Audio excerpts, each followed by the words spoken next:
Assalamualaikum warahmatullahi wabarakatuh.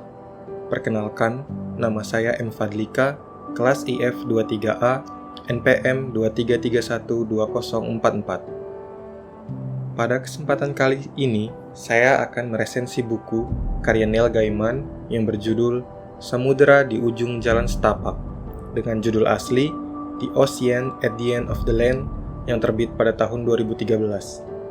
Buku ini dialihbahasakan ke dalam bahasa Indonesia oleh Tanti Lesmana dengan PT Gramedia Pustaka Utama sebagai pemegang hak cipta terjemahan sekaligus penerbit di Indonesia.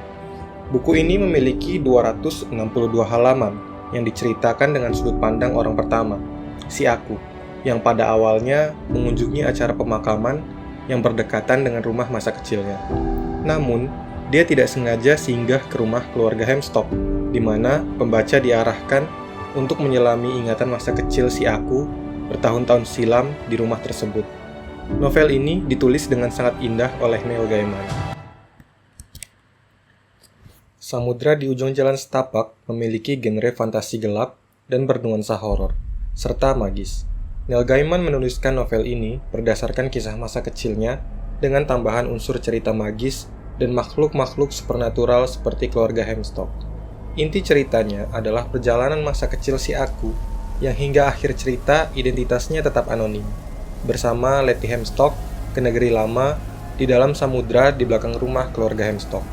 Mereka berusaha menghentikan kekuatan kuno yang mengancam dunia si narator.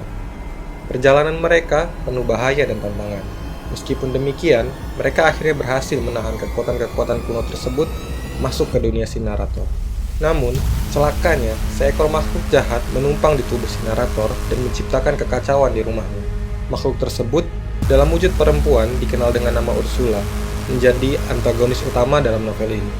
Si narator meminta bantuan kepada Letty Hemstock untuk menyelamatkan keharmonisan keluarganya yang porak-poranda akibat ulah si Ursula, hingga cerita berlanjut dengan peperangan Letty dan Ursula yang begitu tegang dan intens. Untuk akhir ceritanya bisa dibaca sendiri agar tidak menjadi spoiler bagi yang belum membaca bukunya. Kelebihan novel ini terletak pada gaya penulisan yang piawai oleh Neil Gaiman, penuh kisah epik dan imajinatif, serta diterjemahkan ke dalam bahasa Indonesia dengan sangat apik.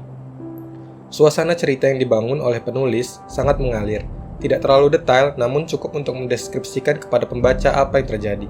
Namun, kekurangannya adalah akhir cerita yang terasa absurd. Mungkin dimaksudkan sebagai akhir terbuka di mana pembaca bebas menentukan akhir ceritanya. Bagi saya, sebagai pembaca, saya menginginkan akhir cerita yang bahagia, meskipun banyak hal di akhir cerita masih menggantung. Secara keseluruhan, Samudra di Ujung Jalan Setapak adalah novel yang epik dan apik, menghibur sekaligus mendebarkan. Cocok untuk pembaca yang tidak memiliki banyak waktu dan tidak menyukai narasi yang terlalu detail namun tetap imajinatif. Novel ini ditujukan untuk pembaca dewasa, dikarenakan ada bagian-bagian dewasa di novel ini yang tidak boleh dibaca oleh anak-anak atau remaja tanpa dampingan orang dewasa. Meskipun novel ini menceritakan tentang masa kecil si narator, namun buku ini lebih cocok dibaca oleh pembaca dewasa. Banyak maksud tersirat pada novel ini. Salah satunya ialah kenangan dan trauma masa kecil yang kerap disembunyikan oleh orang-orang dewasa untuk melindunginya dari rasa sakit yang ditimbulkan. Kenangan tersebut juga seringkali diubah sedemikian rupa agar kenangan asli yang menyakitkan tersebut tidak teringat kembali. Novel ini juga menyiratkan betapa pentingnya mencari pertolongan untuk menyembuhkan luka-luka emosional yang diakibatkan oleh trauma tersebut. Subtema novel ini ialah masa kecil yang digambarkan di dalam novel begitu ajaib dan imajinatif, lalu ada pertemanan, kehilangan, pengembangan karakter, dan juga proses kedewasaan. Kemudian, salah satu alasan novel ini memiliki akhir cerita terbuka, menurut opini saya, sebab buku ini menceritakan tentang kehidupan. Selama kita masih hidup, maka tidak ada akhir yang pasti. Entah itu kesedihan, kebahagiaan, penderitaan, kehangatan persahabatan, ataupun keluarga, datang silih berganti. Semua proses tersebut akan terus berlanjut hingga akhir hayat. Baiklah, resensi ini saya tutup dengan salah satu kutipan menarik di dalam buku ini, yaitu kenangan masa kecil terkadang tertutup dan tersembunyi di bawah hal-hal yang datang kemudian, seperti mainan-mainan masa kecil yang terlupakan di dasar lemari orang dewasa yang penuh sesak, namun mereka tidak pernah hilang selamanya. Terima kasih.